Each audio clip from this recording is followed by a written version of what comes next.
Well, the most important ones that are most widely used are really alloys of iron, alloys of copper, and alloys of aluminum. Those are the three big ones. The one class of metals that has the most industrial and practical use in our civilization are alloys of iron.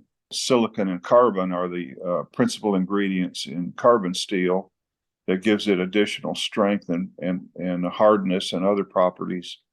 More highly alloyed iron-based alloys, and there are elements like chromium, nickel, molybdenum, vanadium are probably the most common alloying elements. One good example is the whole category of stainless steel.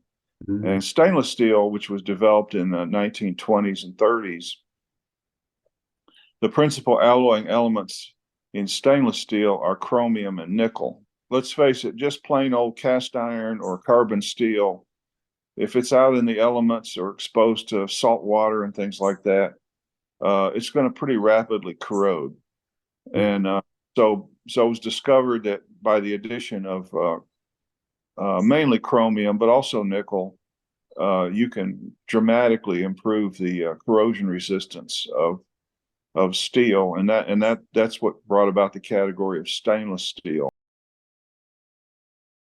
A good example that I became aware of a while back. I was at a company up in the upstate of South Carolina.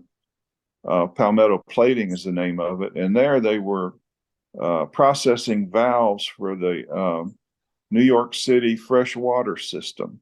And the reason's obvious. First of all, you don't want contamination and rust and corrosion products flowing through your freshwater system.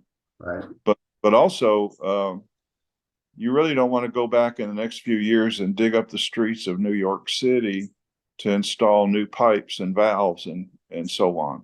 Well, how do you get valves and pipes and things to last 100 years under the ground? Well, the whole system will be manufactured from stainless steel. Actually, if you really look at what they're putting in there, which is a 316 stainless steel, barring an earthquake or a nuclear attack, that freshwater system will probably be there for many hundreds of years. The corrosion resistance of 316 is pretty phenomenal. The chemical composition, of course, is fundamentally important to determine the properties of a metal. In this case, I guess we're mostly talking about steel, but it pretty much applies across the board.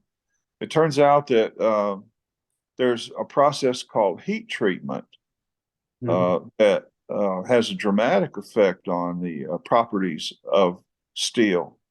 And heat treatment is basically defined as the controlled thermal processing of heating and cooling that results in desired improvements in properties. Mm-hmm. And the most common one is with steel is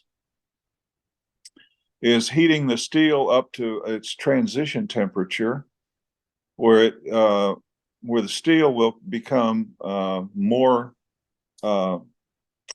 it'll become more susceptible to dissolved carbon, basically, because the amount of carbon that's in solution in steel determines what its hardness and strength is, pretty much.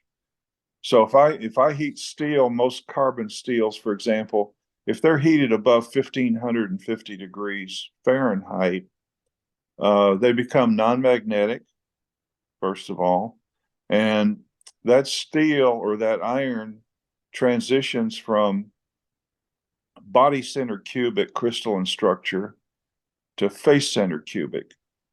And in the parlance of metallurgy, at that elevated temperature, it's called the gamma phase. Most phases of metals relate to the crystalline structure.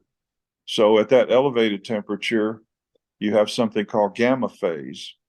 And below that critical temperature of 1550, you have something called primarily alpha phase. In the gamma phase, gamma can dissolve more carbon in solution than alpha can. And then the trick is, it's an age-old trick from even ancient times.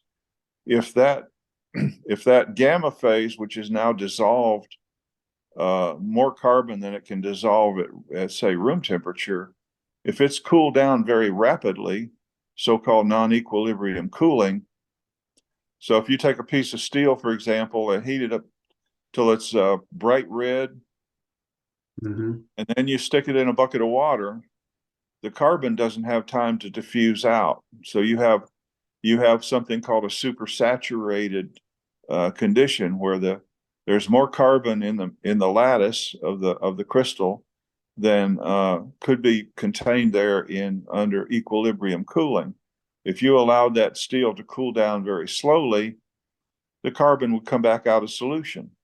It's what it wants to do. It's its lowest energy state. But now you've quenched it in say water or oil. You've cooled it down very rapidly. Now you've trapped an excess of carbon in the lattice, and you've distorted the crystalline structure into something other than body center cubic, and it's going to become something. Typically in a crystalline structure, it's going to be probably orthorhombic. It's going to have a very different shape, and it's going to be in a very high stress state because of that carbon that's stuck in there. Right. And that's where the term interstitial compound comes from, because the carbon is trapped. The carbon is trapped in the interstices. That is to say, the spaces between the iron atoms are where the carbon resides, and now that carbon is trapped in there. And when the steel transforms, the crystalline structure transforms. It wants to go to body center cubic, but it can't because the carbon's stuck in the way, and so that's how you end up with hardened steel, is essentially by trapping carbon in the lattice or in the spaces between the iron atoms. Interesting. Elon Musk is obviously a pretty knowledgeable and his companies are pretty innovative in the world of materials. His engineering team, they looked at all these fancy composites, which are obviously very lightweight and all that, but when they looked at what it would cost to build these rockets from carbon composites and things like that, and titanium, they also looked at what's called 400 series stainless, which is a pretty inexpensive grade of stainless steel, but it also is very weldable. It's very amenable to fabrication to assemble by welding. Gotcha. And of course, they wanted to use very automated and fast welding techniques to weld the pieces together. And so that's what they settled on. That's a material that's been around for probably 100 years.